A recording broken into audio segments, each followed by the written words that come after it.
Mesaje pe scurt pentru tine, 16 septembrie. Hai să vedem ce vine către tine în această zi. Vei avea parte de protecție din partea ghizilor tăi spirituali. Cartea autorității, fie te vei confrunta cu o autoritate sau vei avea parte de răceala unei persoane de sex masculin.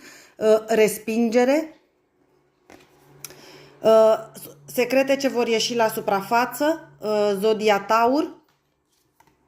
Cartea puterii, zodia Leu, vei găsi puterea de a trece peste orice provocare.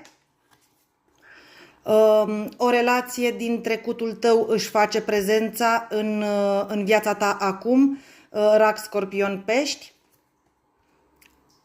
Vei avea de ales între trecut și prezent pe care l-ai în mână și reprezintă un viitor frumos, Berbec, Leu, Săgetător. Te îmbrățișez cu drag. Te pup, pa, pa!